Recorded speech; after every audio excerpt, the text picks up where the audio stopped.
buenos días para todos, 5:30 de la mañana en punto. Hoy es miércoles 25 de febrero de 2026. Qué alegría saludarlos, lo hacemos con esta imagen que llega en directo desde la hermosa Cartagena. En pantalla ustedes tienen el emblemático monumento a la Unión de los Océanos que está ubicado sobre la avenida Santander frente al Parque de la Marina. Este monumento recientemente restaurado representa la unión de los océanos. Hacia un lado, Boca Grande y Castillo, y hacia el otro, el inigualable centro histórico, el lugar perfecto para apreciar la magia de los atardeceres y de los amaneceres también en la heroica.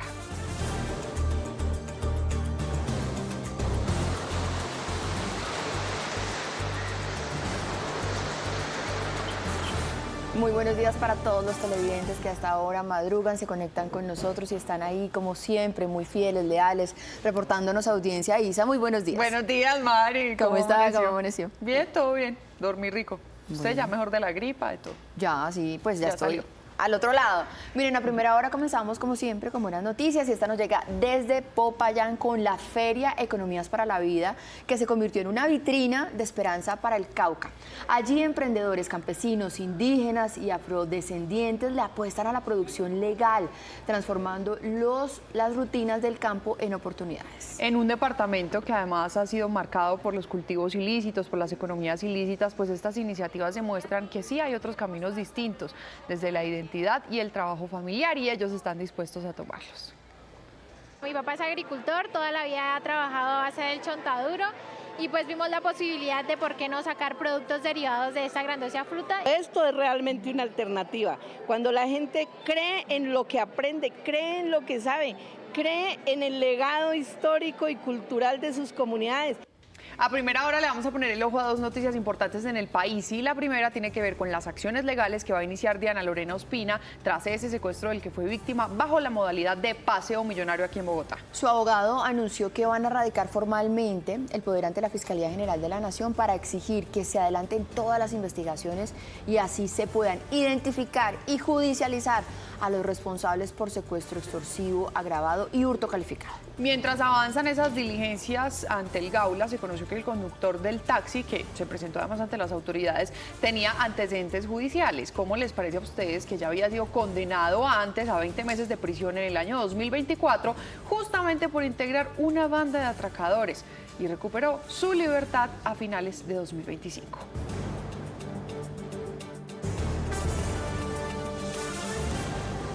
La segunda noticia tiene que ver con el gigantesco derrumbe que a esta hora mantiene cerrada la autopista Medellín-Bogotá en jurisdicción de San Luis, en Antioquia. Las autoridades advierten que la remoción del material puede tardar varios días, pero ahí ya hay equipos trabajando en la zona. Parte del derrumbe causó daños en una vivienda, mientras que un conductor que fue arrastrado por la tierra se encuentra fuera de peligro. Las autoridades le están pidiendo a los viajeros que tomen rutas alternas y que estén atentos a los reportes oficiales para evitar nuevas emergencias.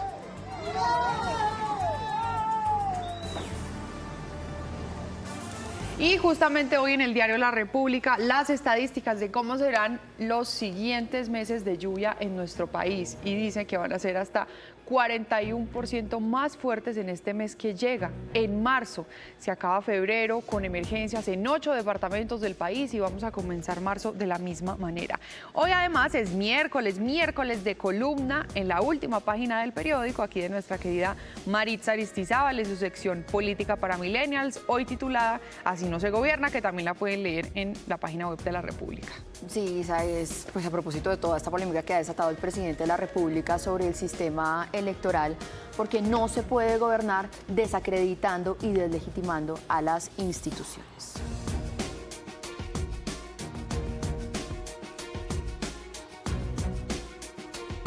Pone mucha atención porque el gobierno expidió en las últimas horas varios de los decretos en el marco de la emergencia económica que usted sabe se activó por cuenta de esas lluvias en varias zonas del país que inundó además varios departamentos.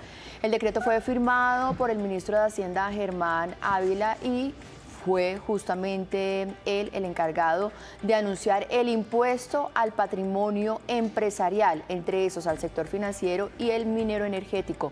Un impuesto que está entre el 0.5% y el 1.6%. Desde varios sectores ya se han escuchado críticas a la decisión que apenas tiene unas horas y señalan que ese impuesto va frontalmente hacia los generadores de empleo.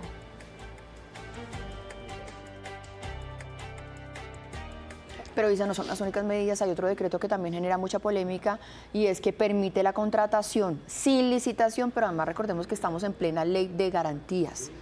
Sí, señora, O sea, no y se el puede, otro no se decreto puede sobre contratar porque estamos a ya escasos 10 días de las Y elecciones. este que no tiene nada que ver con la emergencia por las lluvias, pero el otro decreto que también tiene que ver con el traslado de algunos millones de pesos de los fondos privados de pensión a los También fondos públicos, a muy, Colpensiones. muy polémico. Vamos a explicárselos ahorita más adelante. Pero miren, mientras las autoridades ahorita están siguiéndole la pista a esos delincuentes, a esos ladrones que habrían secuestrado a Diana Ospina, el conductor de ese taxi que ella abordó en la madrugada en el sector de Chapinero se presentó ante la fiscalía, pero llegó diciendo que él era una víctima.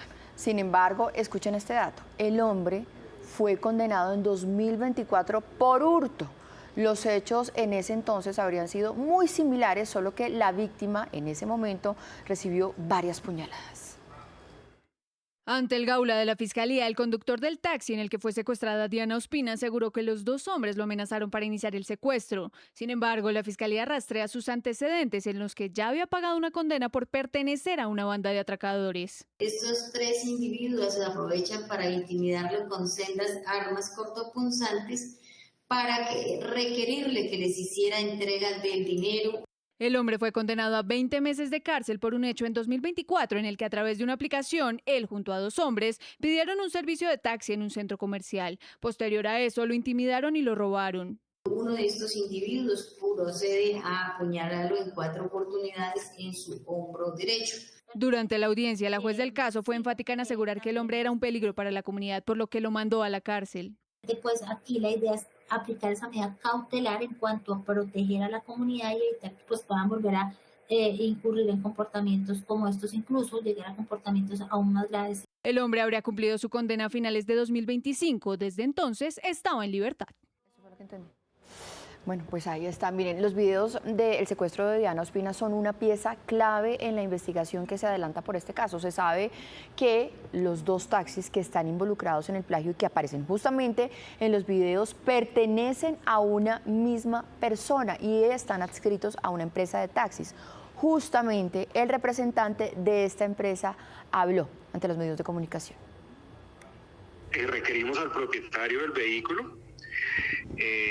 Como consecuencia de ese requerimiento, nos informó esta mañana que ya se había presentado a la Fiscalía, presentó una documentación que él tiene respecto de los contratos que celebra con los conductores y la información respecto de los conductores del vehículo de él.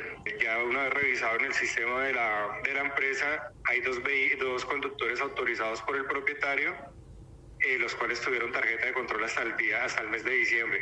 Desde el mes de diciembre no refrendaron tarjeta de control, la empresa como tal desconoce quién era el conductor para el día de los hechos.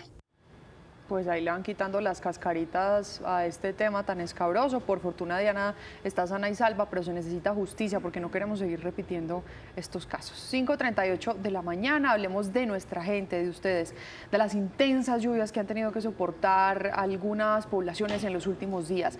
Está en alerta el municipio de Acandí, en el departamento de Chocó, porque se desbordaron varios ríos y esto ha generado una emergencia que está golpeando a cientos de familias. Hay comunidades completamente incomunicadas, sin acceso a alimentos, a agua potable, a educación o atención médica, mientras que está creciendo ese llamado urgente por la ayuda humanitaria. El desbordamiento de ríos y el deterioro de las vías mantienen a varias comunidades incomunicadas, sin acceso a alimentos, educación y trabajo. En varias veredas ya se habla de confinamiento por las lluvias.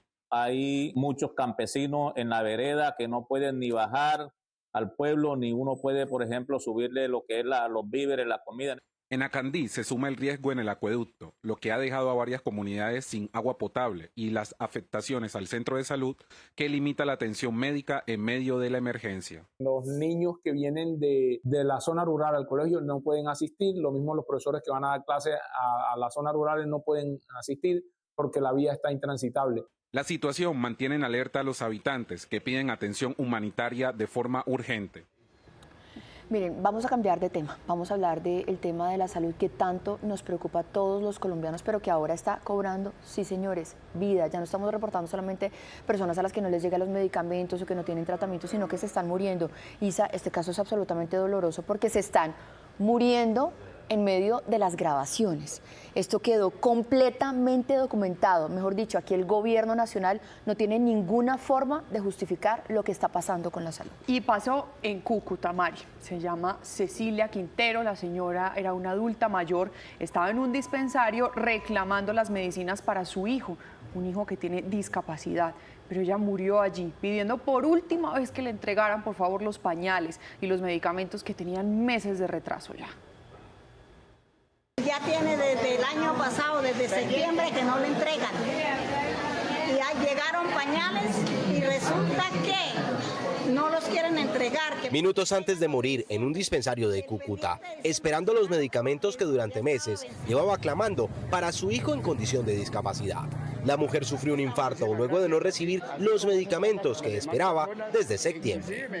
La no entrega de medicamentos produce esto. Veedores de salud en Cúcuta aseguran que son miles de casos como estos en la ciudad, esperando desde hace más de un año una solución de fondo que les permita vivir dignamente. Yo sufro de la tensión, del azúcar y no me han dado medicamentos hace como 3 meses. Hasta el momento las autoridades de salud regionales no se han pronunciado frente al caso, esperando las investigaciones pertinentes desde el gobierno nacional.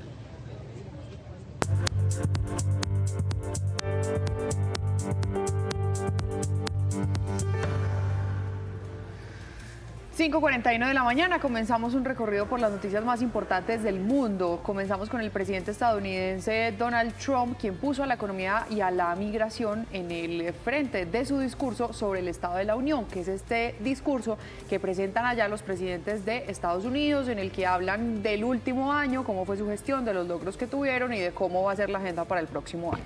Enfocó su intervención en consolidar sus principales banderas políticas, la economía, el control migratorio y la política exterior, pero además de eso hizo un reconocimiento a esos oficiales, a esos militares que participaron en la operación de captura de Nicolás Maduro.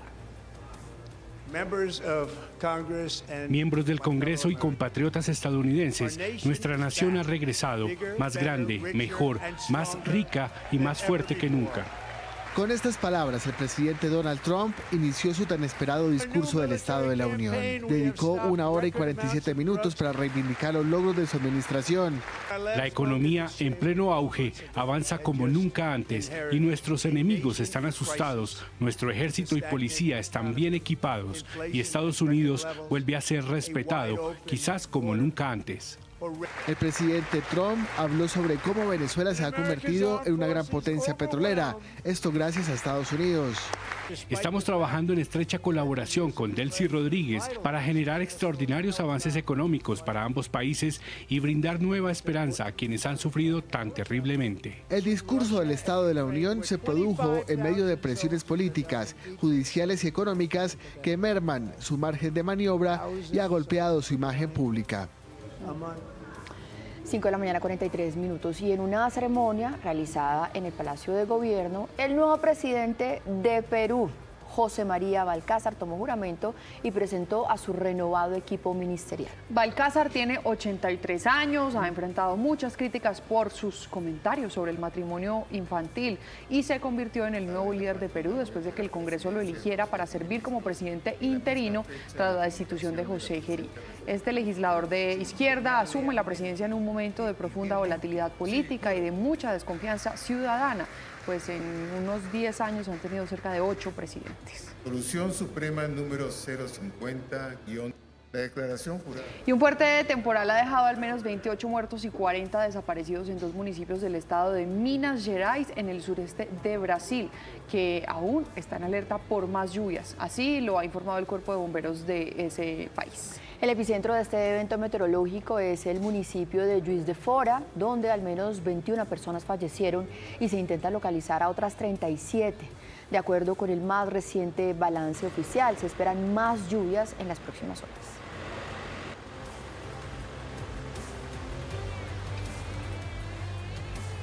5 de la mañana, 44 minutos, es la hora en la que Noticias RCN llega a cada rincón de nuestro país. Estamos en nuestras regiones con ustedes, con nuestra gente, con sus historias, con sus denuncias, con lo que tiene que ser contado, y para eso están muy listos nuestros corresponsales. Hasta ahora tenemos la señal desde Cali, donde amanece lloviendo. Está Diego Candelo en Medellín, está nuestra compañera Sara Agudelo en Cartagena, Tairina Tencio. Cristian Díaz en Bucaramanga y Bernardo Sanabria está en Barranquilla.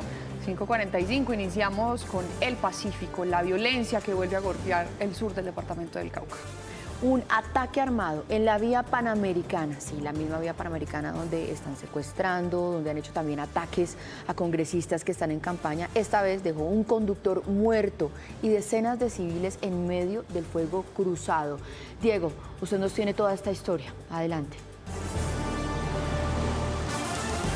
Marisa, televidentes, buenos días. Sí, un carro de valores que se desplazaba desde el municipio de El Bordo hacia Popayán es interceptado en el sector de Piedracentada por delincuentes fuertemente armados que intimidaron a este conductor para obligarlo a atravesar un camión sobre la vía y detener el tránsito de este vehículo de valores. Este conductor opuso resistencia, fue asesinado por los delincuentes, que además se llevaron varios elementos de los escoltas que llevaban este dinero hacia la ciudad de Popayán. Afortunadamente, pues no todo el dinero fue hurtado, pero sí se registra esta grave afectación ahí en la vía Panamericana. Se llevan los elementos personales, teléfonos, billeteras del conductor y los escoltas, así como sus armas de fuego. No lograron hurtar el vehículo en forma total, puesto que él tiene en su interior una bodega de seguridad, al parecer en la que llevan 2.000 millones de pesos. Y tenemos que hablar también de las noticias de Cali. Es la preocupante cifra que entrega la Secretaría de Movilidad Distrital, que indica que en 2025 fueron al menos 200 los semáforos vandalizados. Pues esta acción sigue registrándose en este año, donde ya van a 38 casos. Dicen que esa es una de las razones por las que se ve fuertemente afectada la movilidad, por lo que están trabajando para recuperar estas intersecciones viales. Principalmente afecta la seguridad vial de la ciudad, afecta toda la infraestructura de la ciudad, afecta la movilidad de la ciudad, pero sobre todo lo que nos más impacta es el tiempo que nos demoramos en recuperar una intersección con estas características. De las 200 intersecciones que sufrimos durante el 2025, pues se recuperaron la gran mayoría, todavía tenemos 11 intersecciones semaforizadas sin recuperar. Y miren, estamos muy pendientes también de lo que pasa con nuestros niños en varias partes del país. En Antioquia nos reportan que los padres de familia de la única institución educativa que hay en San Francisco denuncian que sus hijos están recibiendo clases, pero las condiciones son absolutamente deplorables. Desde hace varios años ya esa infraestructura, Mari, se ha venido deteriorando. De hecho, ya ha presentado un par de colapsos. Sara, y nos cuentan que en este momento los niños de verdad no tienen dónde recibir esas clases. ¿Cómo atendemos la denuncia de estos padres, Sara?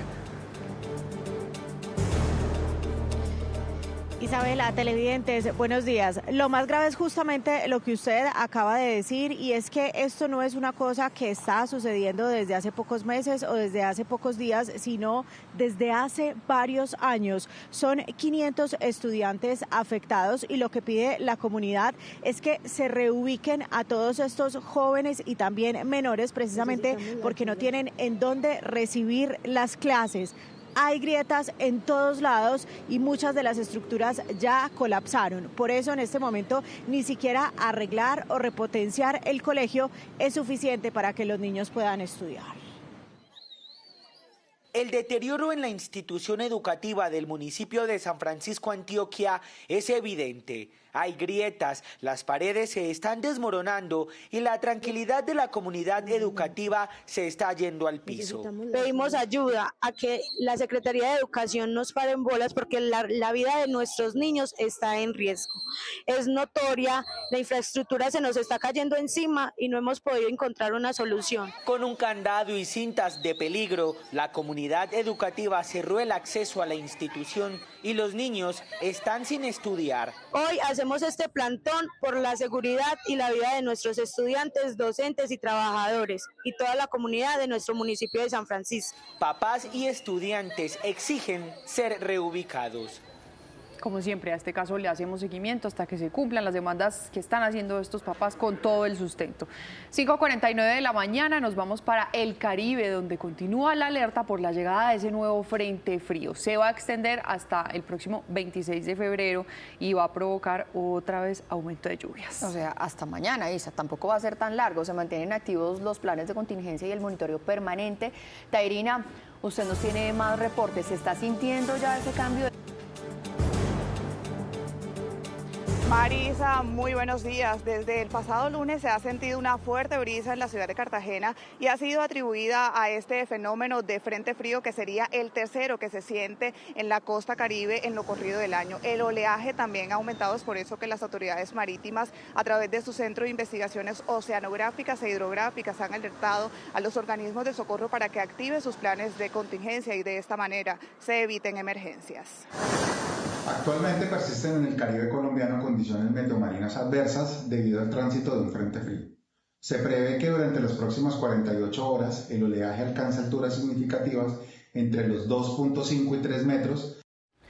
5 de la mañana, 50 minutos. Nos vamos a ir ahora con noticias de Santander porque sigue la preocupación de varios gremios en ese departamento por la declaratoria de huelga de los trabajadores de la electrificadora. Es una situación que ya supera los 5 días y todavía no hay ningún acuerdo entre las directivas y entre los sindicatos. Cristian, usted nos cuenta los detalles. Adelante.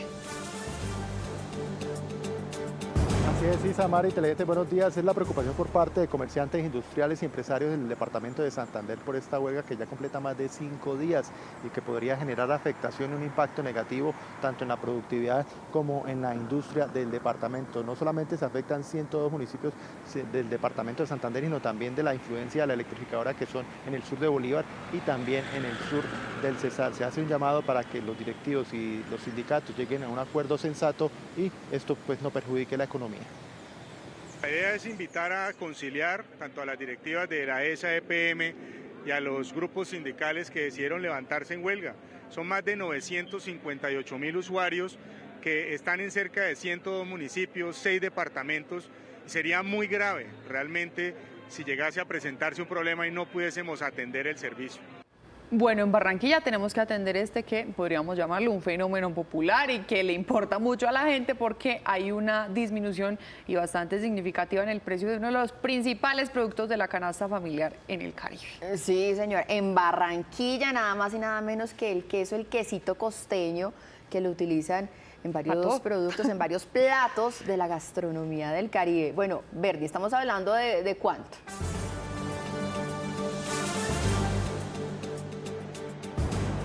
Hola Marisa, hoy una noticia maravillosa, especialmente para los comensales del queso en las esquinas de Barranquilla. Es muy común, al lado de los almacenes de cadena, siempre hay alguien que está vendiendo el queso.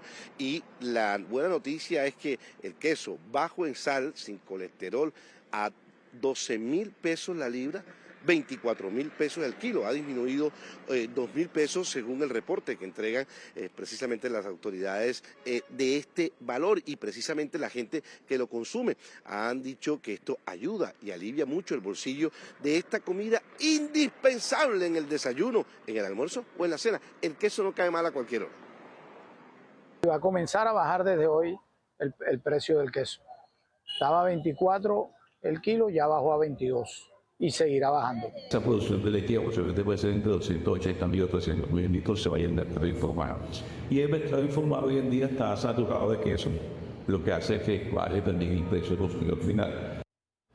5 de la mañana, 53 minutos. Le damos la bienvenida al padre Walter, que nos acompaña siempre con sus momentos de fe. Un sabio dijo, debes caer para saber lo que es levantarse, debes quedarte solo para apreciar la compañía y debes llorar para saber lo que es reír.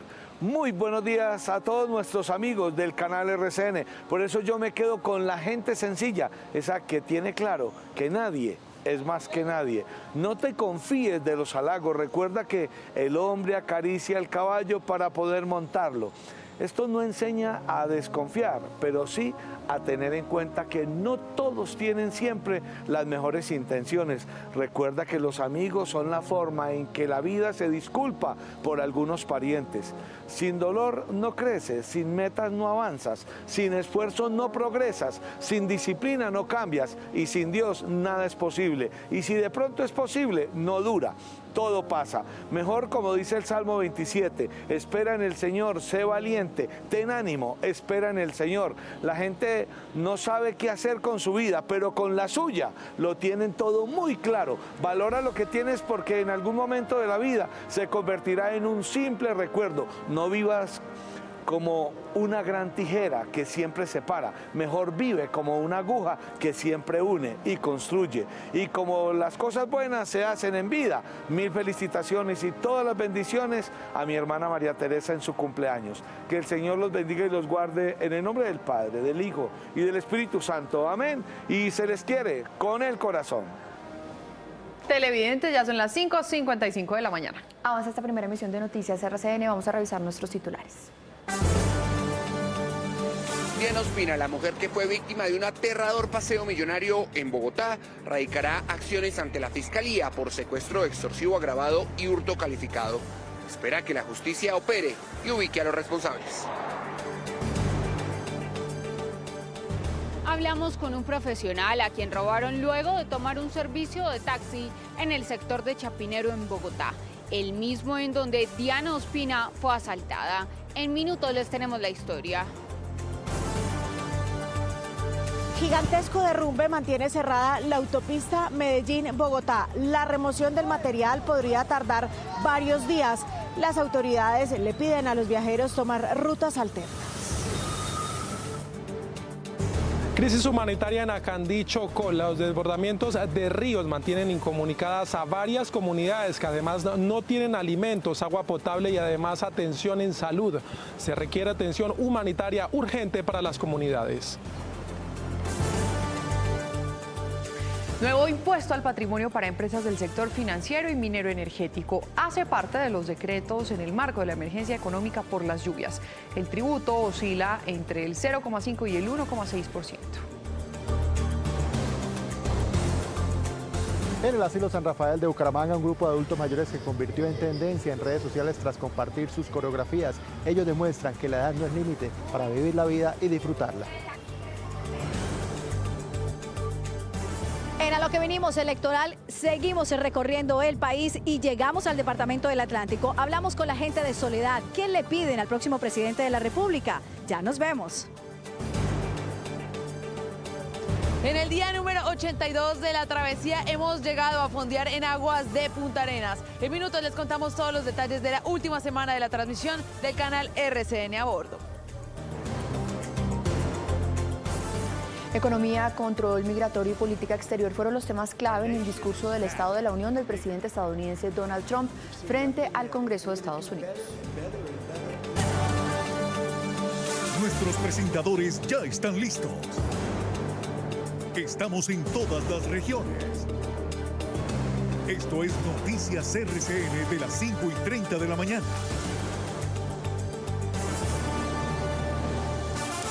Queridos televidentes, 2 minuticos para que sean las 6 de la mañana en punto, así que ojo si les está cogiendo la tarde, pero desde ya les deseamos una gran jornada en el estudio, en el trabajo, cuidando a los niños y les agradecemos que estén conectados con nosotros. Miren, a primera hora vamos a hablar de una obra inconclusa que tiene paralizado a un amplio sector en Barranquilla. Estamos hablando de una obra que está en el barrio La Floresta, en donde la instalación de una tubería subterránea tiene con serios problemas la zona, porque además las alcantarillas quedaron expuestas. En minutos les vamos a contar con Bernardo qué es lo que sucede allí. Esta población es la que hace la denuncia, una denuncia comunitaria, porque aquí en esta primera emisión ustedes son los que tienen la voz. Miren, vamos a arrancar hablando, Isa, de estos últimos casos de inseguridad que hemos conocido aquí en Bogotá. El más reciente que movió mucho a la gente, a los ciudadanos por redes sociales, a través de los medios de comunicación, es el de Diana Ospina, una mujer, una joven que fue víctima del paseo millonario. Vamos a revisar las cifras porque ese no es el único caso. La policía reporta que por lo menos en 2025 ellos han tenido reportes de 19 casos iguales, paseo millonario en Bogotá, en donde las personas son secuestradas, involucradas y además de eso las llevan y les desocupan sus cuentas. De esos casos, 22 personas han sido víctimas. Claro, no es sino que pase uno, que levantemos la piedra y ya nos demos cuenta de las raíces de esto, para que esto no quede solamente en números, no quede solamente en cifras. Tenemos aquí el testimonio de otra de esas víctimas de paseo millonario en la misma localidad, en Chapinero, en el mismo sector, allí donde Diana tomó el taxi, porque de hecho en la T, en la G, ahí en Chapinero es donde más suceden este tipo de paseos millonarios. Ya lo habíamos hablado antes, Mari, cuando lastimosamente este año también se presentó un caso en el que un docente terminó muerto, terminó incinerado. Este fue uno de los casos más extremos, pero ya habíamos hablado de esas cifras. Y mire, vuelve a pasar.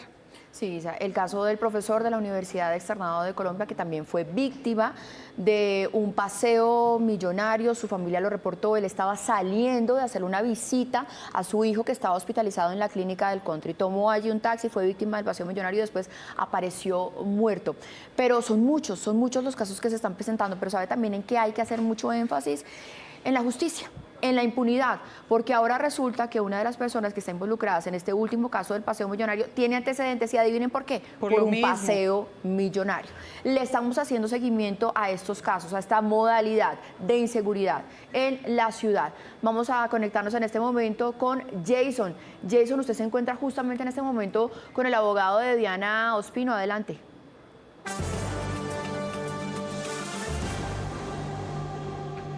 Maritza, buenos días para usted, para todos nuestros televidentes y sin duda este caso pues ha encendido las alarmas con la seguridad en Bogotá. Y me encuentro justamente con Andrés Felipe Peláez, quien es el abogado que representa a Diana Ospina. Andrés, bienvenido a Noticias RCN. Bueno, lo primero, ¿cómo se encuentra Diana? ¿Qué ha podido hablar con ella? ¿Qué le contó este episodio tan dramático y que paralizó la ciudad entera y el país? Jason, buenos días a ti, a Maritza. Pues bueno, Diana en este momento se encuentra muy bien, afortunadamente. Creo que estamos en el mejor escenario posible después de haberla encontrado con vida. Por supuesto que es un escenario desde el punto de vista psicológico y personal muy lamentable, pero ella está prestando toda la colaboración con las autoridades y en su proceso de recuperación. Bueno, se vienen acciones legales y ustedes claramente entablar la denuncia oficial ante la Fiscalía. ¿Cómo va a ser ese proceso? Sí, por supuesto. Aquí es muy importante entender que debemos comparecer ante la Fiscalía. Vamos a hacer equipo con la Fiscalía. Nuestra intención es poder colaborar con esta investigación para que salga de la mejor manera posible, lo más pronto. Vamos a hacerle unas solicitudes de seguridad a la Fiscalía General de la Nación y por supuesto que vamos a intentar contribuir a la captura de estos delincuentes lo más pronto posible. Los delitos, claramente vimos en medio de los videos y las investigaciones un secuestro extorsivo y claramente hay un hurto por las transferencias que le hicieron. Sí, el tema, la investigación se debe adelantar por el delito de secuestro extorsivo agravado, pensamos nosotros, así como el delito de hurto calificado y agravado. Andrés, nosotros viendo lo que ha mencionado también el Gaula de la Fiscalía en medio de las investigaciones es que se presenta quien dice ser el conductor que recogió a Diana en Chapinero el día cuando salió de la discoteca, dice también ser víctima, pero también se presenta el dueño de los taxis diciendo pues que él es el dueño de los dos taxis y esto genera una confusión bastante grande. ¿Qué opinan ustedes de que esta persona, el conductor, se haya presentado y diga ser víctima también? Jason, pues por supuesto que este tipo de condiciones procesales se van a definir en las audiencias. Hasta ahora la información pues parece un poco incipiente. Lo que sí es verdad y en lo que estamos determinados a demostrar es que esto es una estructura delincuencial. Hayan participado quienes hayan participado, insisto, acá por supuesto que la Fiscalía respetará los derechos de todas las personas que intervengan en el proceso, pero lo que sí es verdad es que la condición de víctima será una calidad que hay que demostrar en el proceso penal y por supuesto que este no es el momento de hacer ese tipo de alegaciones. Perfecto, André, muchísimas gracias. Pues ahí lo tienen ustedes, el abogado que representa a Diana Ospina. Se viene ya el proceso legal y la denuncia formal ante las autoridades y lo importante y con lo que nos quedamos es que Diana está bien, está estable y se encuentra con su familia. Jason, muchísimas gracias. Pues muchas preguntas alrededor de eso, pero por ejemplo, una de esas es si realmente este conductor de este taxi era una víctima, ¿cómo lo está alegando frente a las autoridades? ¿Por qué no se había presentado antes? porque no se había presentado antes a decir yo fui el que transportaba a esta mujer que están buscando, a Diana Ospina, yo fui víctima de un paseo millonario? Solamente se presentó después de que se reportara todo este caso. Miren, vamos a revisar nuevamente las cifras. Les estamos hablando que por lo menos el año pasado de los denunciados, porque ustedes saben que también en Colombia hay un subregistro en el tema de denuncias de los delitos de seguridad, se reportaron 19 paseos millonarios con 22 víctimas. Y se dan de diferentes maneras. Es que no es que uno pueda estar atento a una sola, no pare taxis en la calle, no, porque también sucede cuando los servicios se piden por alguna aplicación o se toman incluso en algún acopio que esté autorizado, la gente puede pagar hasta con datáfono, de todo pasa, y allí igual les roban. Entonces, la culpa nunca va a ser de las víctimas, por supuesto, por eso tenemos que escucharlas para ver cómo fue que sucedió todo. Mafe tiene un nuevo caso. ¿Qué dice esta nueva víctima? ¿Cómo le pasó a él, Mafe? Isamari, televidentes, buenos días. Mire, estamos hablando de otra persona, un profesional a quien no decimos su nombre ni revelamos su identidad precisamente porque nos pide protegerlo. Ocurrió hace un mes en la misma zona donde Diana Ospina fue hurtada. Allí salió de un establecimiento nocturno, toma un taxi y posteriormente le hurtan su celular. Lo crítico de esta situación es que hacen múltiples transferencias, sacan créditos y la suma, el robo fue por 30 millones de pesos. La denuncia ya reposa en la Fiscalía General. Diana es el rostro que se hizo visible, pero alrededor de este mismo bar, más víctimas fueron acechadas por los criminales. Ese es el caso de Luis. Me siento muy inseguro, la verdad. Pues muy triste decirlo, pero sí, no hay seguridad casi, ya no hay control de nada. Ese temor se materializó el 31 de enero, cuando en la madrugada salió de un bar y terminó siendo víctima de un paseo millonario. Salgo de un establecimiento de rumba, cojo un taxi en la calle, abordo el taxi y el taxista me rapa mi celular, me tira no sé dónde, ya era la madrugada. Y no contentos, empezaron a hacer múltiples transacciones que quedaron registradas por cerca de 30 millones de pesos. Hacen una serie de movimientos en mi cuenta, créditos hipotecarios, créditos rotativos, sacan plata, mueven las tarjetas de crédito. Esa denuncia ya reposa en la Fiscalía. Me sentí mal, él utilizó algo que me dio porque llegué a mi casa y me desmayé. Hasta el momento no registran vinculados al hecho. Pues miren, hay que tener mucho cuidado y por supuesto no se trata de estigmatizar algún sector en la ciudad, pero lo que sí es cierto, Isa, es que muchos de estos casos que estamos reportando, que la gente está denunciando, ocurren en la zona T, en la zona G, en el parque de la 93 o en esos sitios de rumba de Chapinero. Es quizás donde uno podría decir hay más riesgo, es a donde se están acercando estos delincuentes para abordar a sus víctimas. Y por supuesto uno a esa hora ve que hay autoridad, ve que hay policía, que de hecho también las autoridades de movilidad todo el tiempo están exigiendo la documentación de este tipo de vehículos de servicio público, pero es que en Bogotá transitan más de 87.000 carros tipo taxi. Por eso es tan difícil y por eso a nosotros, a los ciudadanos, nos toca tener en cuenta algunas recomendaciones que Efra, nuestro patrullero RCN, nos va a dar. Efra.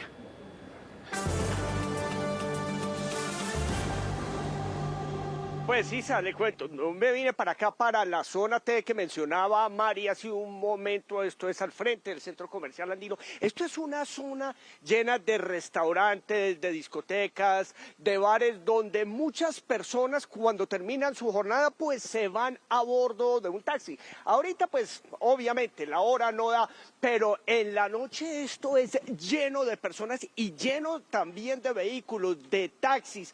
Las recomendaciones son importantes porque se deben tener ciertas precauciones como tomarle una foto al taxi que usted va a abordar, no parar el taxi en la calle, hay lugares destinados para estos vehículos, utilizar las plataformas. Que sea Jorge Godoy, el secretario de Movilidad de Cundinamarca, el que nos dé algunas recomendaciones.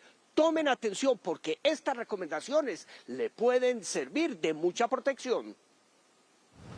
Para movilizar los 8 millones de personas que hay en Bogotá y sus alrededores, existe una gran oferta de servicio público. Son más de 87.000 vehículos tipo taxi los que transitan diariamente por Bogotá. Con tal cantidad de vehículos hay altas probabilidades que se filtren delincuentes. En lo corrido de este año ya se han reportado más de 30 casos como consecuencia de esta modalidad de hurto. Por ello es importante seguir las recomendaciones de los expertos. el uso de plataformas o llamadas al servicio de taxi, utilizar zonas autorizadas o reguladas, ya sean por establecimientos de comercio o por otras entidades que le permita hacer una verificación del vehículo que toma. Hacer, si va solo, una llamada a un familiar o compartir en tiempo real su ubicación y antes de tomar el taxi poder tomar foto de la placa y enviarla a uno de sus familiares. Aprendimos a hacer las amigas y los grupos de mujeres hace rato, que es enviar la ubicación en tiempo real justamente en los grupos de chats que tenemos para que nuestras amigas sepan cuando llegamos bien a casa. Pues ahora aparece una recomendación extendida. Entonces, 6 de la mañana, 10 minutos, seguimos hablando de inseguridad en esta ciudad tan grande como Bogotá, que a veces pareciera que se lo devorara uno. ¿Cómo les parece a ustedes que ayer el alcalde del municipio de Ospina, que queda en el departamento de Nariño, Nixon López, terminó siendo víctima de un intento de robo en la localidad de Teusaquillo? Y esto fue un intento de robo, pero además violento, Isa. El alcalde recibió además una herida con arma de fuego y tuvo que ser sometido a una cirugía. Nos encontramos en el aeropuerto Antonio Nariño de Chachagüí. Llegamos aquí a la ciudad de Bogotá. El compañero venía a acompañar la feria de Anato en un tema de turismo y yo venía a unas mesas técnicas de trabajo sobre temas de Locat Paz.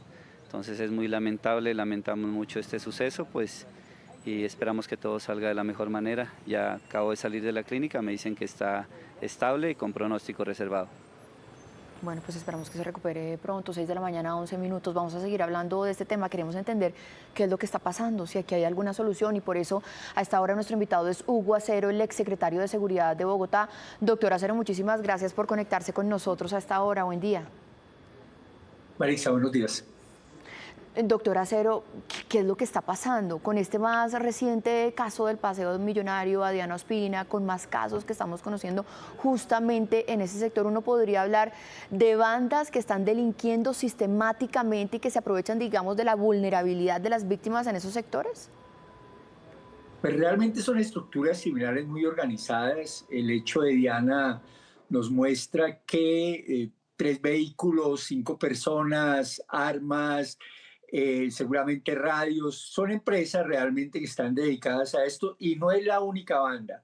Realmente el riesgo existe no solo en Bogotá, sino en muchas ciudades, y desafortunadamente son tal la cantidad de casos que los investigadores no dan abasto, y yo creo que allí es donde hay que poner la lupa. Yo creo que hay que aumentar el número de investigadores de policía judicial, no solamente de la fiscalía, sino también de la policía, y sobre todo tener fiscales especializados en esta materia, porque hechos como el de Diana muestran que es posible dar con la banda, pero se requiere de veras muchos más investigadores, porque algunos de ellos llegan a tener 200, 300 casos, y es muy difícil para un investigador realmente concentrarse en 1 o 2, y terminan la gran mayoría en la impunidad.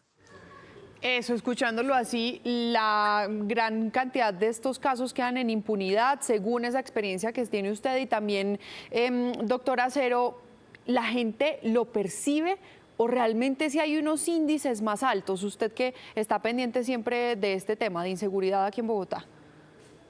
Bueno, hay 2 encuestas en términos de percepción que muestran resultados distintos. La Cámara de Comercio plantea que la percepción de inseguridad ha bajado, mientras que Bogotá, como vamos, muestra que la percepción de inseguridad ha crecido.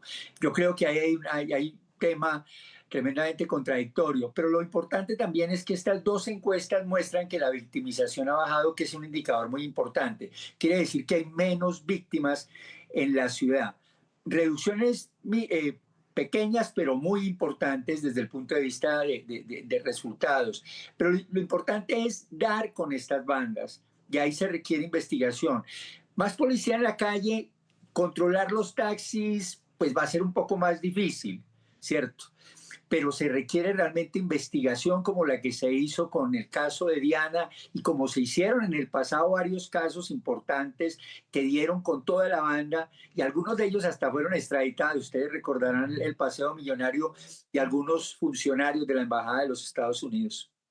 Claro, y tendrían que ser como estos casos súper relevantes para que realmente pase algo en la justicia, porque también uno lo que ve aquí, doctor Acero, es esa falla o ese vacío que hay en la justicia. Una de las personas que está ahí involucradas, claro, por supuesto se debe esperar el debido proceso, pero también ya había sido condenada por otro paseo millonario. No, es que realmente hay veces que, digo, la justicia o algunos jueces, no hay que hablar de la justicia en general, algunos jueces realmente no aplican de manera adecuada lo que corresponde. Algunos jueces terminan dejándolo en libertad porque no son un peligro para la sociedad, porque no hubo lesionados graves, porque además tiene responsabilidad. No, yo creo que este tipo de delitos definitivamente la gente debe terminar en la cárcel. Y ese es el caso. Al comienzo el taxista decía que no, que el dueño de los taxis decía que no tenía nada que ver. La investigación yo creo que apunta a que tienen una responsabilidad. Por ahora será la justicia la que determine. Pero como digo, se requiere mayor ese esfuerzo en términos de investigación criminal, o sea, mayor cantidad de personal y desde luego concentrar en esos casos que de verdad le están doliendo a la gente. Ustedes ya presentaron uno, una persona que también le sucedió lo mismo y no ha pasado nada con relación a su investigación. Imagínense, hace un mes, pues es el doctor Hugo Acero, exsecretario de Seguridad de Bogotá. Gracias por este análisis y estos minutos con Noticias RCN. Feliz día. Isabela, muy amables y feliz día. Mari, pues frente a este tipo de casos y a otros que también lo indignan mucho a uno, entonces dice, bueno, si hubiera más personas investigando, si hubiera más capacidad de la justicia para poder atender estos casos, pero ¿qué pasa cuando la justicia sí los atiende y los resultados son estos? Televidentes, quedó libre el presunto feminicida de Laura Valentina Lozano. En la investigación dice que el señor la asfixió en un apartamento en el norte de Bogotá. Escuchen esto, para el juez del caso, escuchen esto porque es que de verdad es entre indignante y ridículo. Dice el juez que no habría posibilidad de reincidencia porque el hombre no tenía antecedentes y entonces lo dejó libre. Y nos preguntamos, ¿dónde queda la dignidad de la víctima? ¿Dónde queda la confianza de las mujeres? Entonces tienen que asegurarse de que un hombre en el futuro, que es un caso hipotético, podría volver a hacer lo mismo para que lo dejen preso. Esto de verdad nos genera muchísimos cuestionamientos. Vean el informe. Indignación causó la decisión de un juez que dejó libre al presunto feminicida de Laura Valentina Lozano, una joven estudiante y bailarina a quien habría asfixiado el pasado viernes en Bogotá. Una vez cometido el hecho, por López Celis decidió ubicarse con una soga amarrada al cuello en la ventana del tercer nivel del apartamento dúplex, según indica su padre Edgar David López Bonilla, a quien llamó para decirle que la había embarrado. Aunque fue capturado en flagrancia, para el juez este hombre no representaría un peligro para la comunidad, pues no tenía antecedentes penales. Además, no se habría logrado demostrar que pudiera volver a atacar a otra mujer. No, señor juez, no acepto los cargos de feminicidio. Ocurrió el resultado fatal y que no hay ninguna evidencia de la cual nos date que exista la posibilidad, simplemente porque tenga trato con femeninas, en las cuales pueda afectarlas ese riesgo de continuidad de la actividad delictiva. Las exequias de Laura Valentina se llevaron a cabo hoy en Bogotá. Su familia pide que este caso no quede en la impunidad. Por supuesto tenemos que opinar sobre este caso, porque se trata de un caso de mujeres de violencia contra la mujer, Isa. ¿Dónde está la bolita mágica que está utilizando este juez para saber que el señor no va a volver a hacer lo mismo? Es que una persona que obra así no es porque le dio un momento de rabia y de dolor, no, tiene una conducta sistemática de violencia. Y aquí estamos hablando de la condena, de la sanción por un delito que ya cometió, no por los que va a cometer. Claro, o sea, el pronóstico entonces de criminalidad es lo que salva a los delincuentes. No, es justicia para Laura Valentina. Solo por ese caso ya debería estar tras las rejas. 6 de la mañana, 18 minutos, vamos a cambiar de tema, vamos a ir a nuestras regiones, al lado de la comunidad. Este caso nos llega desde el barrio San Salvador en Barranquilla, en donde una obra lleva más de un año, tiene paralizada a la zona. Los habitantes de este barrio los tiene viviendo entre el polvo, las vías están destruidas, pero además hay mucho temor porque la situación empeore por cuenta de la llegada de las lluvias. Y seguro, tristemente va a pasar. Y es que instalaron una tubería subterránea, pero las calles quedaron destrozadas y eso sí no lo terminaron de arreglar. Bernie ha estado allá, está escuchando a la comunidad. ¿Cómo hacen, por ejemplo, Bernie, para llegar a sus casas, simplemente para transitar por la vía si está todo tan destrozado?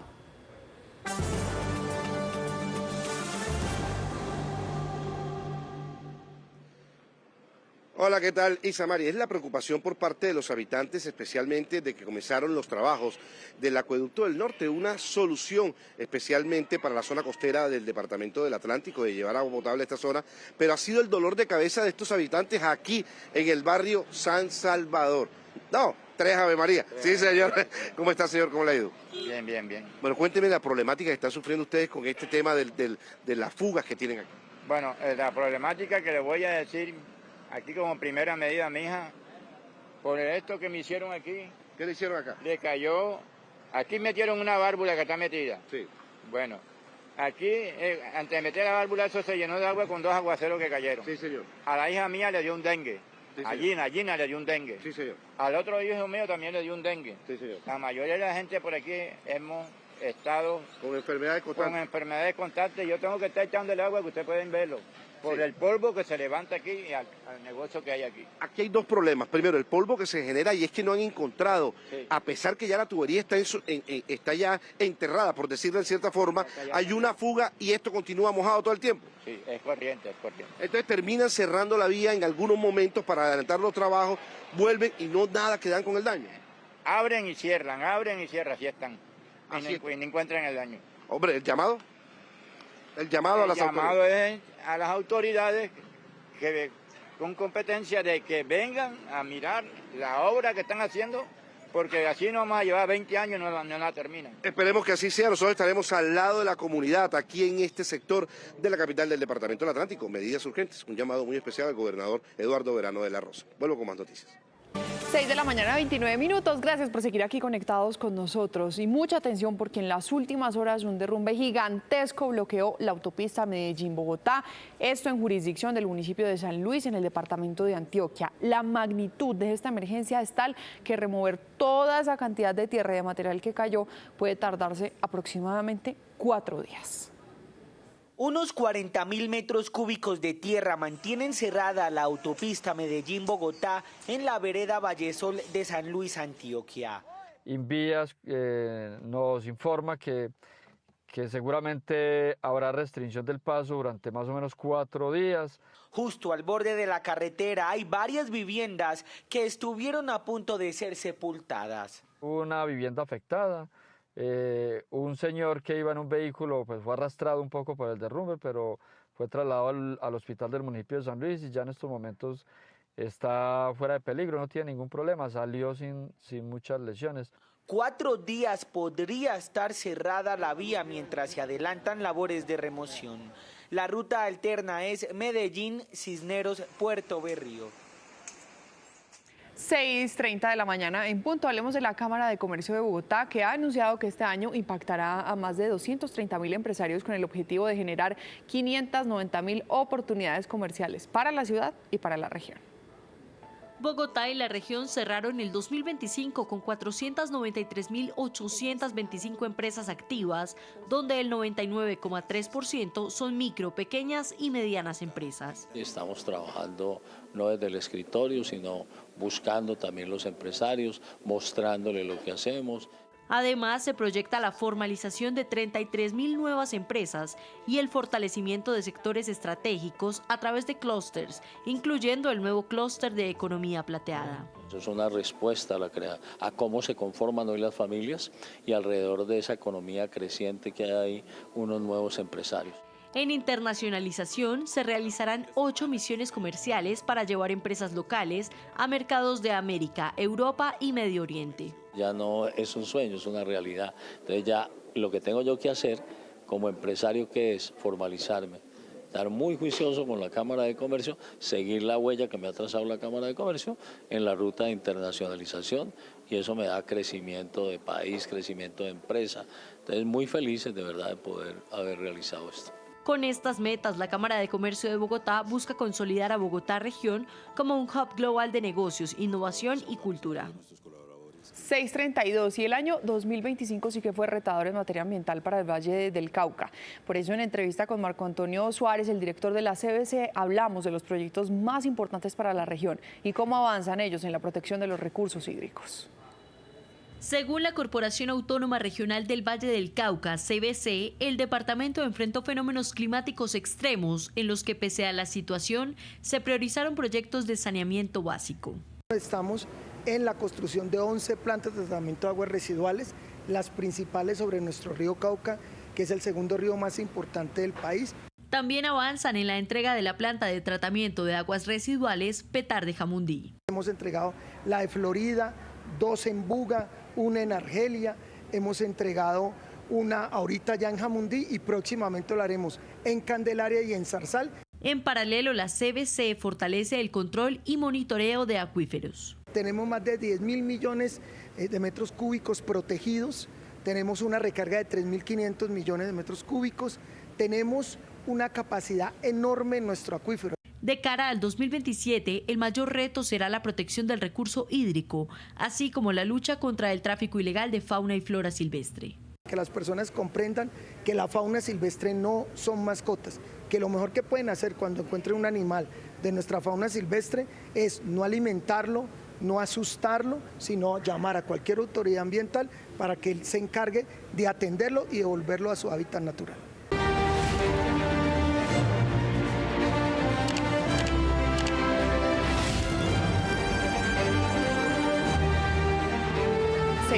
De la mañana, tras atracar en aguas de Punta Arenas, el equipo de Noticias RCN ya está a poquitos días de finalizar sus transmisiones ininterrumpidas. Sin embargo, esta travesía de regreso a casa continúa. Angélica, ¿cómo va a ser ese viaje?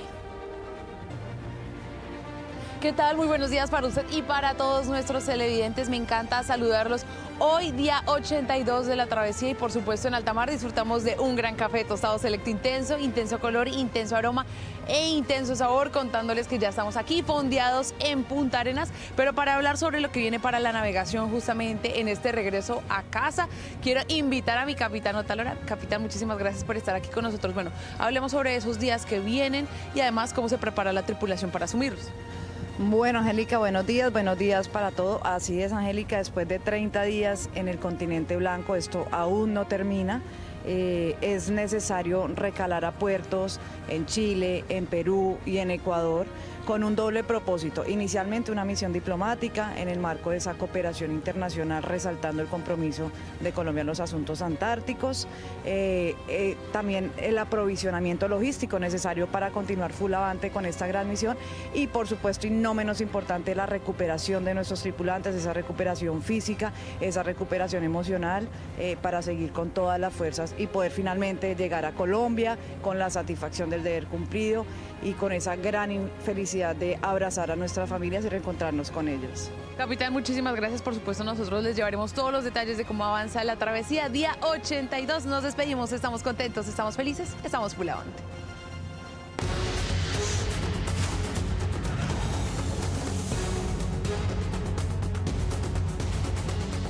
Hola, hola, ¿qué tal? Muy buenos días. En A lo que vinimos electoral nos movemos por todo el país y hemos vuelto a la costa Caribe. Estamos aquí en la costa norte de Colombia y en una tierra maravillosa, en Soledad, en Atlántico. Estamos aquí en la plaza principal donde ya a esta hora de la mañana comienzan a llegar los primeros vendedores y mire, vea, qué delicia la que están preparando. Le cuento que yo soy de Cali, donde le decimos el cholao. ¿Aquí cómo es que le dicen? Raspado. El raspado. ¿Cuál es su nombre? Hola, buenos días.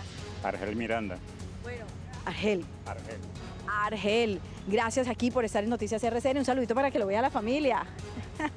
Bueno, Argel, ¿qué es lo que más le preocupa a usted y que debería atender el próximo presidente de la República? Uy, gracias, mire qué detallazo a esta hora de la mañana, delicioso.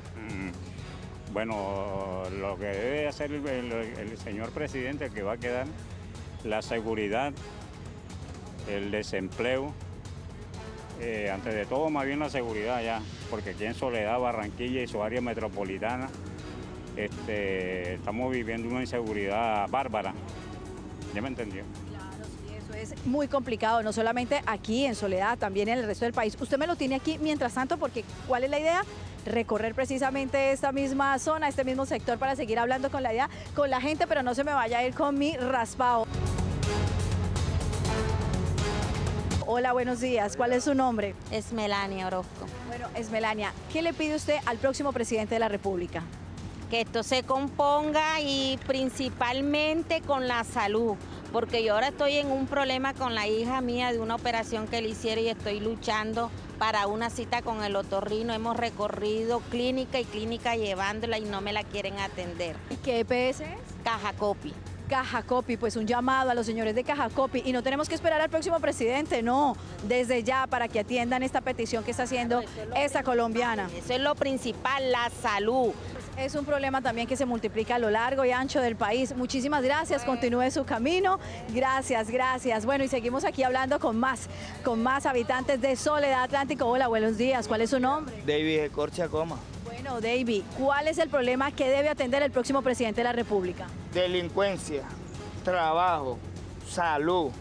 Y sacó un poco de congresistas y senadores que están allá, que nada más van es a pelearse lo suyo, a pelear las diferencias de ellos y no pelear por nada del pueblo. Pues tiene toda la razón, siempre velar por los intereses de los colombianos. Y seguimos hablando con más habitantes de Soledad Atlántico. Buenos días, ¿cuál es su nombre? Mi nombre es Francisco Villadiego Rocha, señorita. Bueno, don Francisco, ¿qué le pide usted al próximo presidente de la República? Le pido al nuevo presidente de la República la salud, trabajo y que mire la clase media, que la clase media está muy dejada por los políticos que han tenido este país corrupto, bandidos. Pues gente más honesta que tiene que llegar a la política. Muchísimas gracias. Muchas gracias a usted.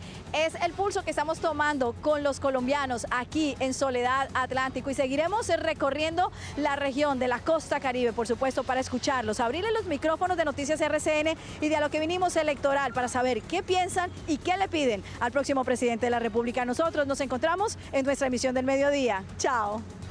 Chao, Joa, gracias por este recorrido. Y es que en época electoral Noticias RCN es de ustedes. Nos volvemos la plaza pública para los candidatos, para que ustedes puedan elegir con conciencia. Por eso tenemos a lo que vinimos electoral, la mesa ancha electoral que ya en unos minuticos va a comenzar, y también candidatos en la redacción, donde ustedes conocen los aspirantes a las consultas presidenciales que vamos a votar el próximo 8 de marzo. Por lo pronto, 6:58, a esta hora nos enlazamos con la FM de RCN Radio, como siempre. Vamos a escuchar el editorial de su director, de Juan Lozano. Buenos días. Seguimos con el corazón arrugado, con indignación ciudadana y con los ojos periodísticos puestos en la crisis de medicamentos. Hoy en la FM tuvimos un informe especial desgarrador acerca de lo que pasa con los niños que tienen cáncer y requieren medicamentos oncológicos. No se los entregan. Esa es la más horrible de las violaciones constitucionales, porque omite dos cosas que son fundamentales: el derecho a la vida y el derecho prevalente de los niños. Y lo segundo, lo que ocurrió en Cúcuta. Una madre desesperada porque no le entregan los medicamentos para su hijo que los requiere, muere en pleno dispensario después de suplicar por meses que se los entregaran. Las autoridades tienen que intervenir. Esto no puede seguir siendo paisaje. No puede pasar que digan, sí, los niños con cáncer, sí, la señora que se murió en Cúcuta. No, acción. No se puede seguir muriendo la gente. No pueden seguir cometiendo este atentado brutal contra la salud de los colombianos por la falta de medicamentos.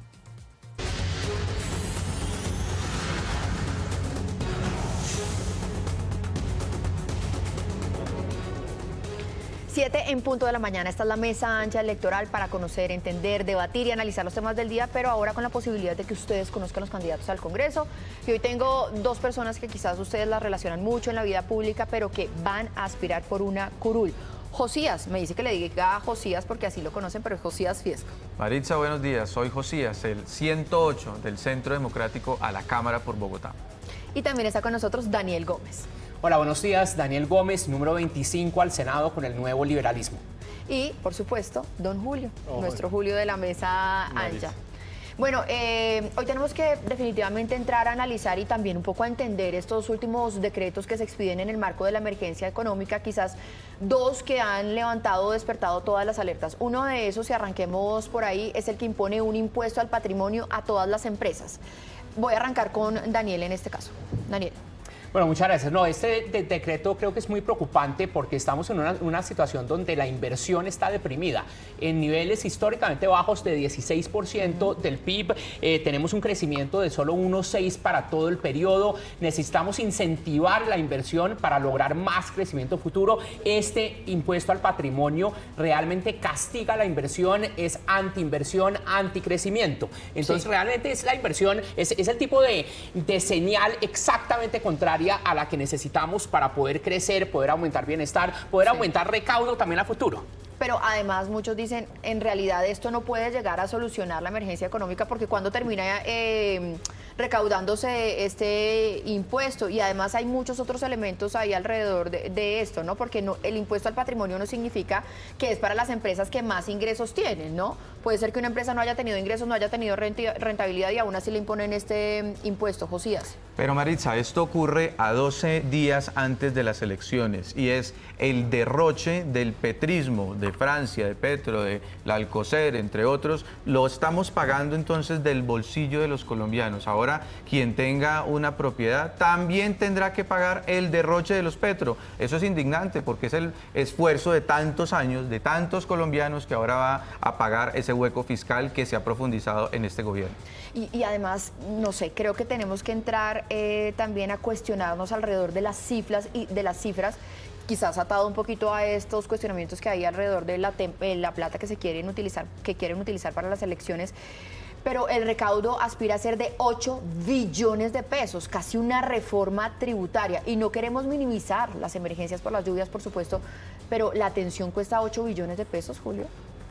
Pues, Maritza, eso es una cuenta de servilleta que sacó el gobierno muy a la medida de sus necesidades fiscales, es decir, más prefabricada para atender sus necesidades fiscales que las necesidades de la gente que sufre el invierno, que es más bien usada o manoseada como excusa. Maritza, permíteme, digamos, utilizar una palabra que yo creo que es fuerte pero descriptiva de lo que es este tipo de medidas. Esto es la estupidez económica del siglo. Y les digo que es una estupidez porque es la misma fórmula que se ha aplicado una y otra vez en numerosos países de América Latina y del mundo y que ha fracasado. Una fórmula que tiene un origen ideológico. La fórmula del impuesto al patrimonio. No, la fórmula del impuesto al patrimonio y la fórmula de castigar a las empresas como si fueran los enemigos de la sociedad, porque no nos olvidemos que esto tiene como trasfondo una narrativa del gobierno en donde las empresas son los enemigos del pueblo, ¿no? Y por lo tanto hay que castigarlos y especialmente hay que castigar a aquellas empresas grandes, ¿no? Que son entonces las más malvadas, y especialmente hay que castigar a dos sectores que por razones ideológicas la extrema izquierda odia, que son el sector minero energético y el sector financiero, porque si las empresas son malas, entonces los que producen energía son peores y los que son intermediarios financieros todavía peor. Ellos dicen que no son empresas productivas, ¿no? Por razones ideológicas. Esto es absurdo, Maritza. Hoy en este momento Colombia tiene un problema de suministro de gas interno y sale el gobierno, en lugar de incentivar la actividad gasífera, la exploración, la producción de gas, lo que sale es a mandar una señal a todos los inversionistas del mundo a decir, oiga, si usted comete la tontería de venir a invertir en gas en Colombia, le voy a clavar un impuesto al patrimonio. Y lo mismo con el sector financiero, que más que nunca necesitamos competencia en el sector financiero. Necesitamos que haya más bancos, más fintech. Y dice el gobierno, no, en Colombia no nos interesa eso, lo vamos a castigar si se le ocurre venir acá. Miren, quizás para ponerlo en unos términos muy prácticos para nuestros televidentes que hoy se están levantando con esta noticia, es un impuesto al patrimonio general para todas las empresas que tengan un patrimonio superior a 10.000 millones de pesos, si no me estoy equivocando, y del 1.6% al sector minero energético y financiero. Daniel, usted me pidió la palabra. Sí, gracias. No, yo quería sumarme a lo que decía Julio, Maritza, en el sentido de que tenemos un impuesto a sectores específicos que además están decreciendo. Minería, el sector minero energético decayó 8.4% en los últimos 3 años, manufacturas cayeron 4%, construcción 8.5%. Entonces realmente estamos poniendo impuestos a sectores que jalonan crecimiento, que jalonan empleo, que jalonan producción. 1.6% a sectores específicos además es muy negativo porque va en contra de lo que debería ser un sistema tributario eficiente, con menos distorsiones, con menos exenciones, con menos concentración en unos pocos sectores. Entonces, esto realmente va en contravía de la dirección de una buena reforma tributaria que se necesita, pero no para subir impuestos, sino para bajarlos y tener una ampliación de la base, menos distorsión y menos afectación al crecimiento. Hasta ahora estamos conociendo estos decretos, pero hay otro tema, Josías, que en medio de todo esto que también nos despierta muchísimas inquietudes. Y digamos que aquí no se trata de generar una sospecha, pero sí quizás de hacerle una especie de control a todos estos decretos.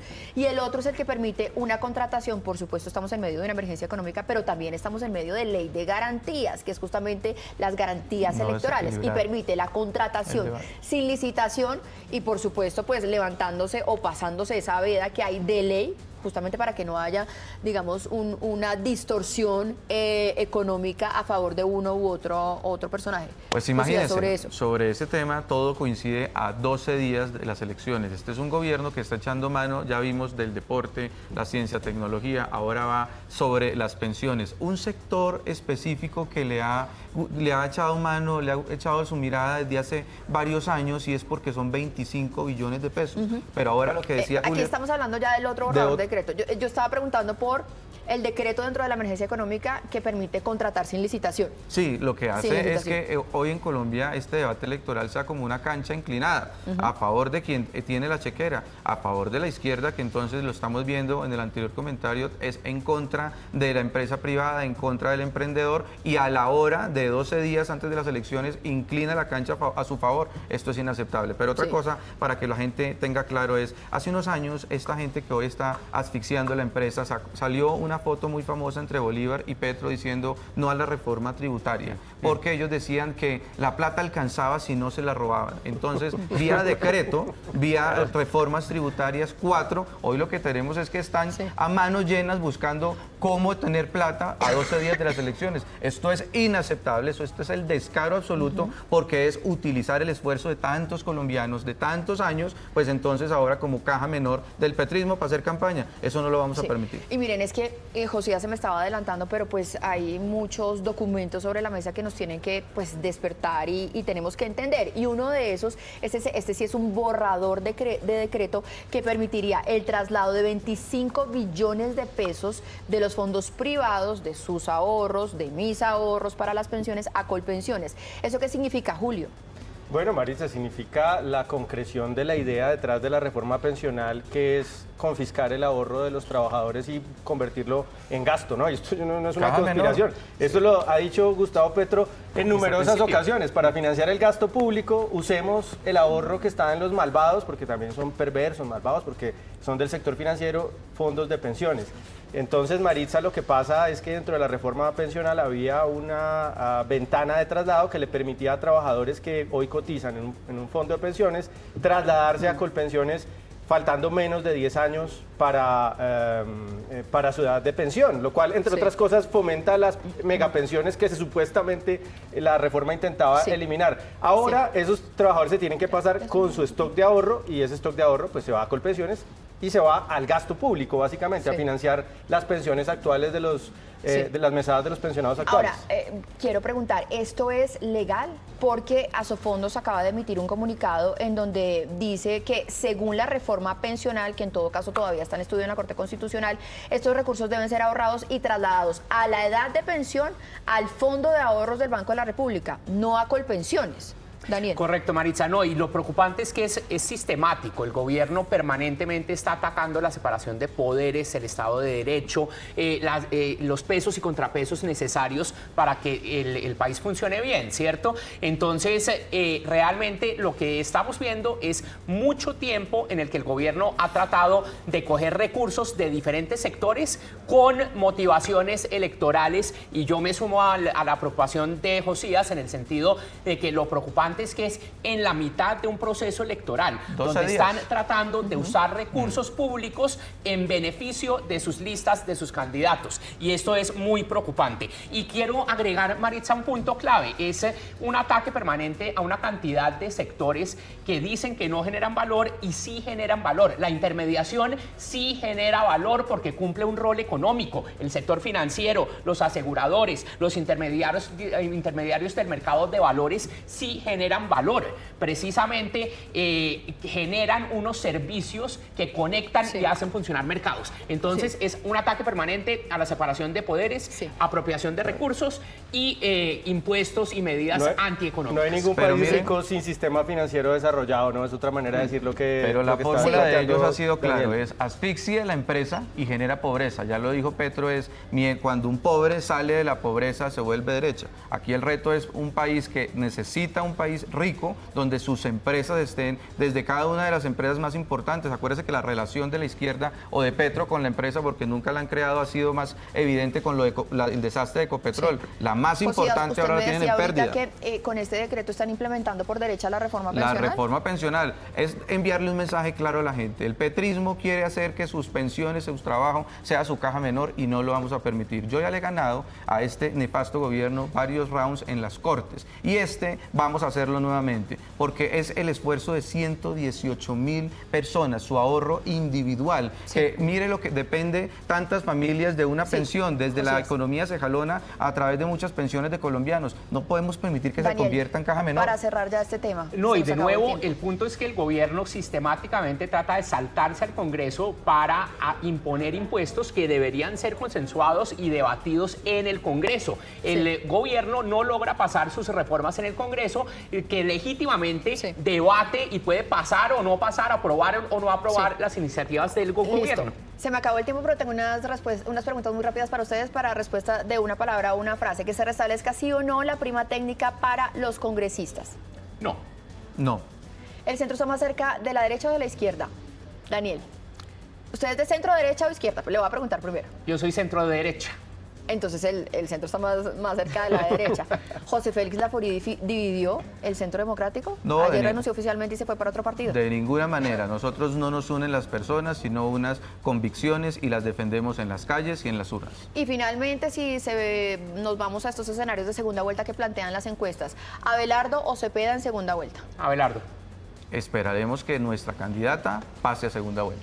Bueno, Josías, Daniel, muchísimas gracias por acompañarnos en esta mesa ancha electoral. Éxitos en esta campaña. Julio, también muchísimas gracias.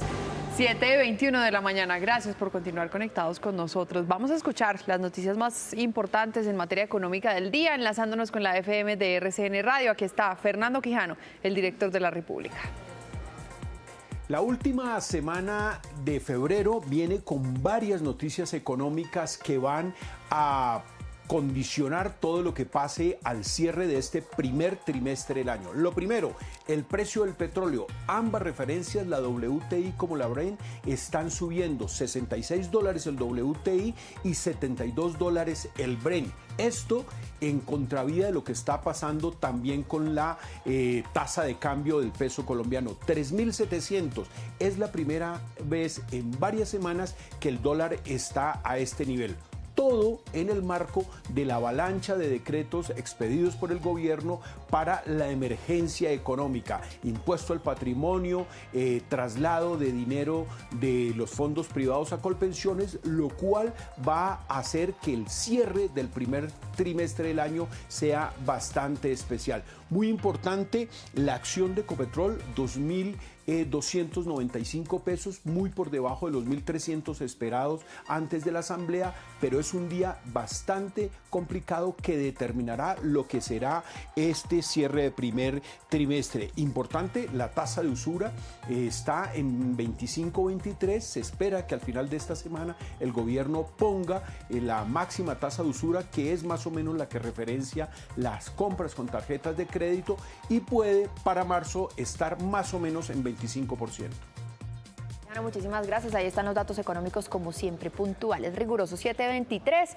Hoy les queremos mostrar una historia, Isa, de esas que demuestran que nunca es tarde para disfrutar de lo que más nos gusta. Es en Bucaramanga, en un asilo donde se pusieron a bailar, pero además de eso empezaron a grabar y a ponerlo en redes sociales y, mejor dicho, están famosos. Sí, se volvieron virales. Ellos son un grupo de adultos mayores que están demostrando que la juventud no se mide en años, sino en esas ganas de vivir.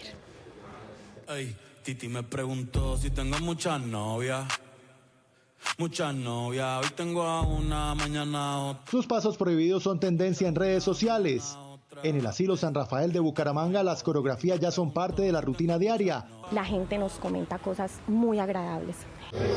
Para ellos es más que tendencia, es terapia, ejercicio y alegría.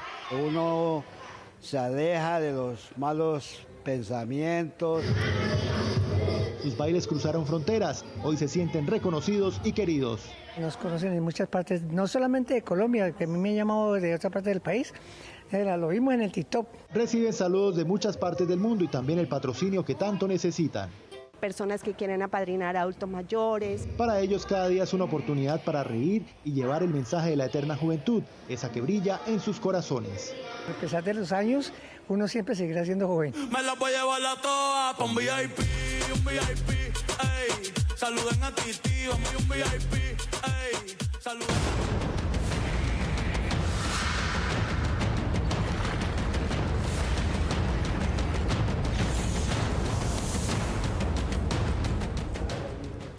7 de la mañana, 25 minutos, y como siempre estamos muy pendientes de la llegada y de la entrega de las ayudas a todos los damnificados por las inundaciones en el departamento de Córdoba. Hoy por eso nos vamos en vivo al centro de acopio de la UNGRD, que está en Montería en este momento. Oscar, allí están llegando las ayudas, ya se le están entregando a las familias. ¿Cómo va ese tema logístico? Adelante. Hola, ¿qué tal? Muy buenos días. Les saludo a orillas del río Sinú. Es un sitio para el que hemos estado mirando mucho en las últimas horas los monterianos debido a las fuertes lluvias que se han presentado en gran parte del departamento de Córdoba. Hablamos en las últimas horas precisamente de las ayudas a los damnificados. ¿Cuántas toneladas han llegado? Nos confirma la Unidad Nacional para la Gestión del Riesgo de Desastre que 245 toneladas han llegado de manera oficial al departamento de Córdoba. ¿Por qué digo oficial? Porque no se contabilizan, por supuesto, las que llegan por iniciativas privadas que son entregadas directamente en los albergues. De esas 245 toneladas no se han entregado todas, por supuesto, porque hay que surtir todo un proceso para poder llegar a cada uno de los damnificados. Hasta ahora se han distribuido en 15 de los 24 municipios afectados. Se ha recogido una cantidad muy significativa de ayudas, no solamente por parte de la UNGRD, nosotros hemos traído más de 245 toneladas de asistencia humanitaria de emergencia, sino también por parte de la empresa privada, de otros entes territoriales. Aquí también Ecopetrol, bueno, en fin, son unos aportes que demuestran cómo en momentos difíciles aflora la solidaridad, la empatía y los buenos valores de la sociedad colombiana. Pero además acuérdense que estamos esperando otro frente frío que podría afectar nuevamente al departamento de Córdoba y al río Sinú. 7:26 de la mañana, retomamos el caso de Diana Ospina, esta bogotana que fue víctima de paseo millonario en la localidad de Chapinero. El abogado de ella ya anunció que van a iniciar las acciones legales frente a la Fiscalía para que se investigue a fondo este caso, para que judicialicen y capturen a los responsables de este paseo millonario. Jason, usted nos tiene más información.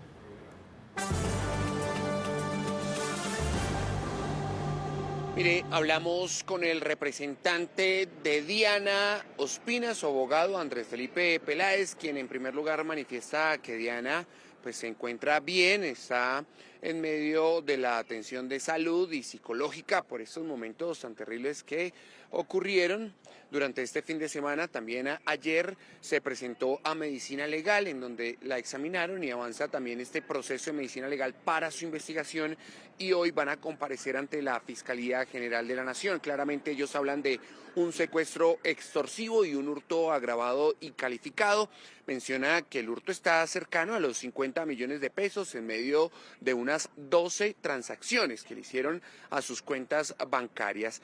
Diana estuvo por horas en una vivienda, menciona que todavía no está claro el lugar, pero sí la trazabilidad de cámaras avanza de una manera ágil con el Gaula de la Fiscalía y también el Gaula de la Policía Metropolitana de Bogotá. Hablamos también con el abogado acerca de la presencia o la presentación del taxista que dijo haber recogido a Diana, y esto fue lo que nos mencionó. Imputarlos por los delitos de secuestro extorsivo, hurto agravado y calificado en nuestro criterio. Ya veremos cuál es el juicio que va a hacer la Fiscalía, pero eso es lo que continúa.